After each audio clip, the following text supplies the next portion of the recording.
একসময় এখানে একটা বিশাল ঘড়ি ছিল, চুপচাপ দাঁড়িয়ে থাকতো, চলতো না কিন্তু ছিল। কিন্তু এখন ঘড়িটা আর নেই। কেরিনা কবে রিমুভ করলো কেউই জানে না। তুমি কি কখনো খেয়াল করেছো? এখন টাওয়ারটা দাঁড়িয়ে আছে একা, কিন্তু কোনো ঘড়ি নাই। যদি কখনো তুমি এখানে একা নামো, এনিমি কেউই আসে না, তখন এই জায়গাটা কেমন যেন বদলে যায়। চারপাশে কোনো শব্দ নাই, আর মাঝে মধ্যে দূর থেকে আসে পায়ের শব্দ, কিন্তু কোনো এনিমি পায়ের শব্দ না।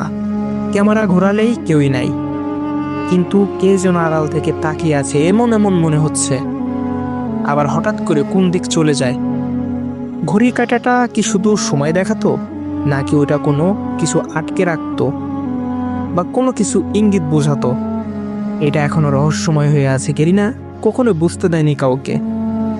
যেদিন ঘড়ির কাঁটাটা রিমুভ করা হলো, সেদিন এই জায়গায় আওয়াজ বদলাতে শুরু করলো।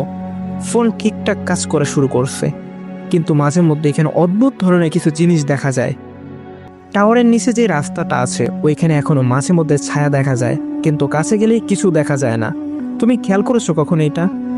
একা যেয়ে দেখো তো, ছায়া দেখতে পাও কিনা।